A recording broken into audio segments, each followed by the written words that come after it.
Tu as craqué pour le kit de la boîte de Noël? Allez, c'est parti, je te propose qu'on le réalise ensemble.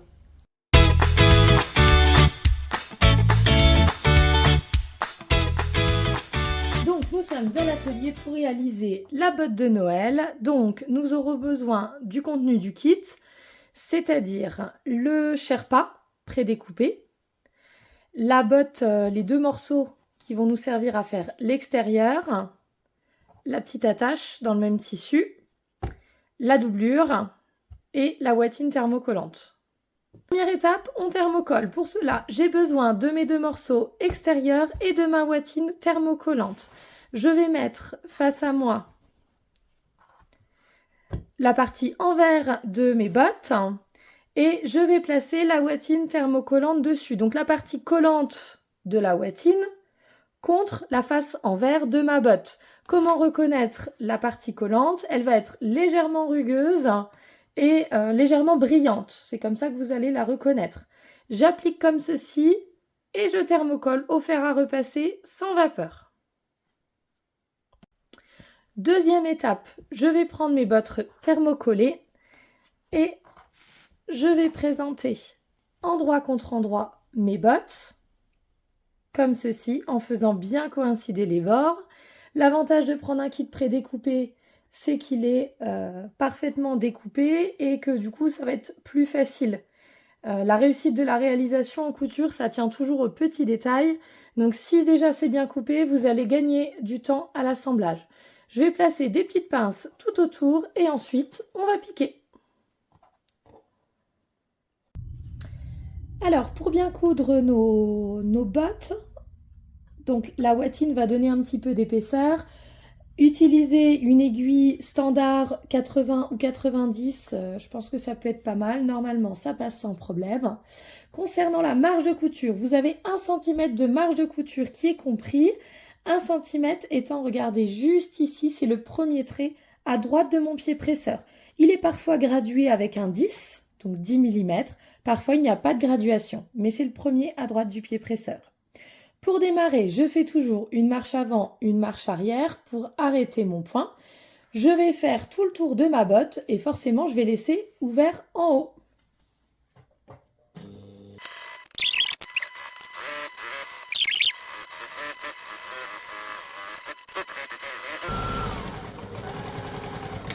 Et je n'oublie pas mon point d'arrêt.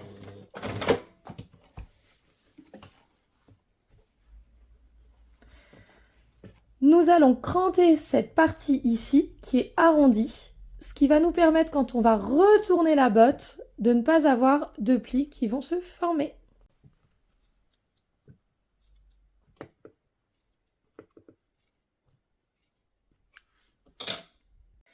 Donc, quatrième étape, préparer la languette qui servira à attacher la botte. Donc pour cela, soit au fer à repasser, soit si comme moi vous avez un petit rouleau en bois, vous pouvez l'utiliser pour marquer les replis. Hop, ça marche très très bien le petit rouleau en bois. Si vous n'avez pas de mini-fer et que vous n'avez pas envie d'investir, regardez. Je replie les deux côtés, donc à peu près 1 cm de marge de couture. Voilà, et ensuite je replie vers l'intérieur.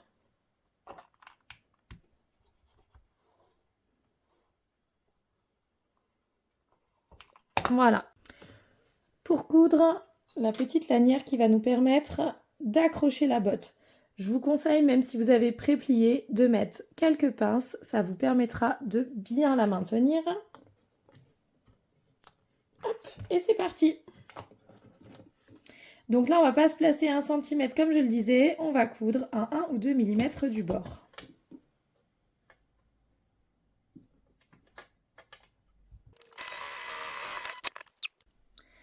Ensuite, on va s'occuper de la doublure. Donc la doublure, rien de plus simple. J'ai mes deux morceaux de bâchette. Donc là, il n'y a pas vraiment d'endroit et d'envers. Voilà, vous les mettez l'un contre l'autre. On va mettre des petites pinces tout autour. Et surtout, ce qui va être important, ça va être de laisser une ouverture sur un côté, ce qui nous servira par la suite à retourner la botte.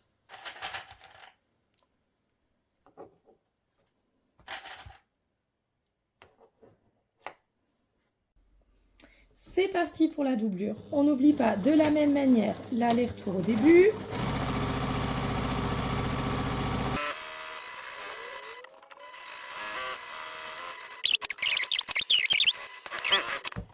Et voilà, j'ai bien laissé mon ouverture par laquelle je pourrais retourner la botte à la dernière étape.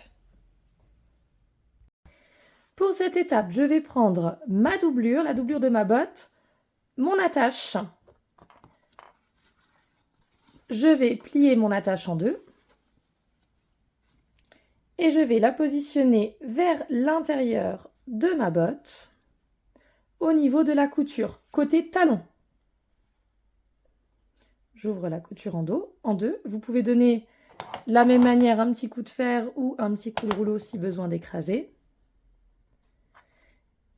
Hop, et je mets une petite pince.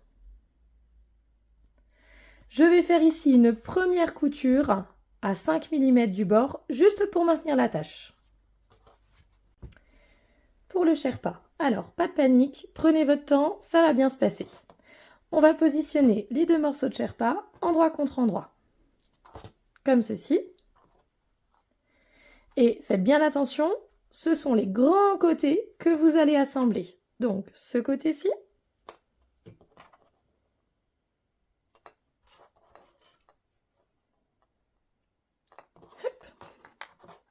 et ce côté-là. Ils viendront ensuite s'insérer dans les bottes que nous avons précédemment cousues.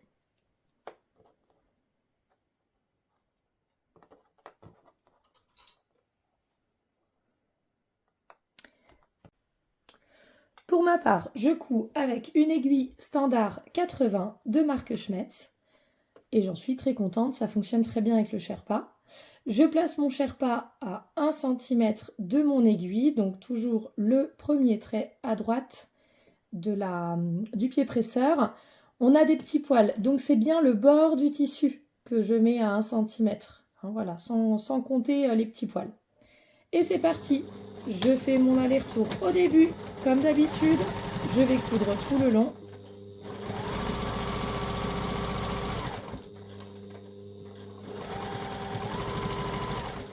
Et je termine par un aller-retour. Je fais de même de l'autre côté.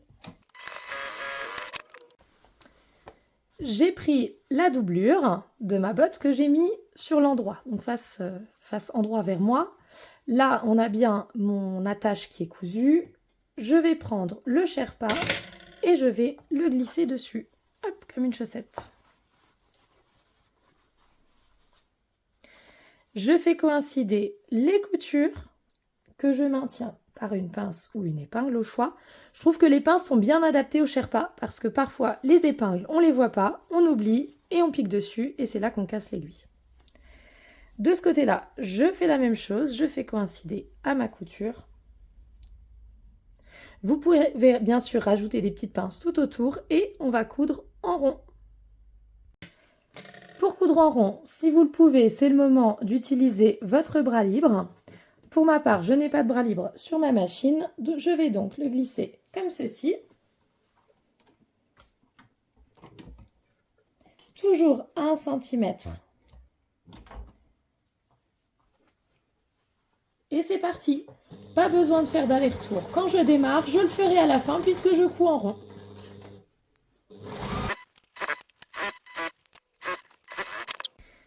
J'ai donc mon revers attaché à ma doublure.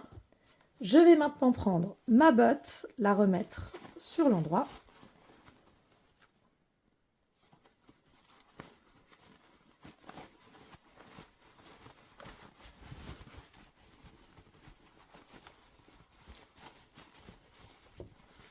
Ça va me permettre de vérifier si j'ai bien cranté, que là je n'ai pas de petits...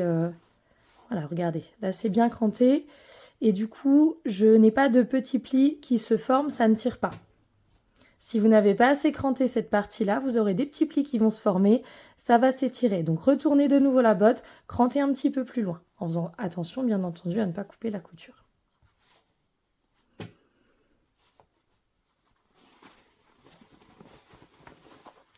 Hop. Je remets ma botte sur l'envers. et le Sherpa. Et je vais venir insérer ma botte dans ma doublure. On fait bien attention au sens pour que le pied soit dans le pied, le talon dans le talon. Hop. Voilà. Et comme tout à l'heure, je vais reprendre mes coutures et je vais les faire coïncider au Sherpa.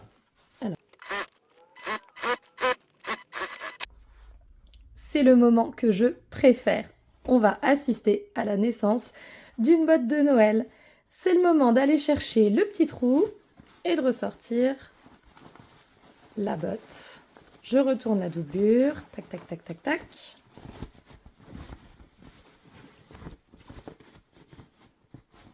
Voilà. Donc, on a bien mon extérieur, mon revers et l'intérieur. Je vais venir rentrer ma chaussette dans ma botte. Hop. On va voir déjà ce que ça donne. Si tout est OK, vous validez que tout soit bon, le sens de la botte, etc. avant de refermer la doublure. Voilà.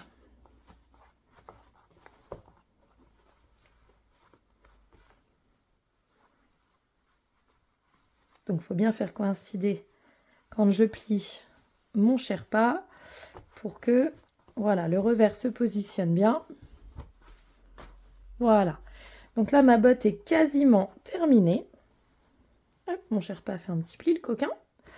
Ce qu'on va faire, c'est qu'on va finir donc la doublure. Vous avez laissé une ouverture. Donc, pour finir, il suffit de replier hop, vers l'intérieur, comme ceci.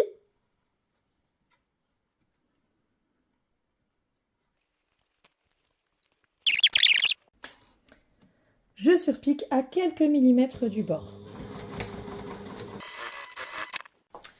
Dernier petit conseil pour floquer votre botte.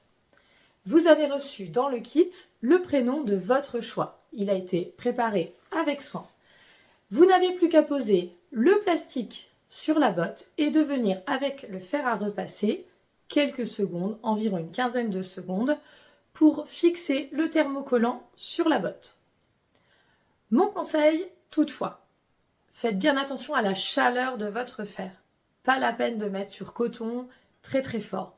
Baissez légèrement la température pour éviter que le flex ne brûle. Autre chose, nous avons des tissus avec du doré et nous allons poser le fer un certain temps pour que le flex puisse fixer sur le tissu. Ce que je vous conseille, c'est de protéger le reste de votre botte avec un petit chiffon. On ne sait jamais, des fois que ça puisse coller. Enfin, quand le flex a refroidi, vous pouvez venir enlever le plastique, le peler tout doucement pour découvrir le flocage. Voilà, j'espère que le tuto vous a plu, que vous avez réussi à faire ce projet botte de Noël avec tous les conseils que je vous ai donnés. Je vous dis à bientôt pour d'autres tutos et d'autres kits.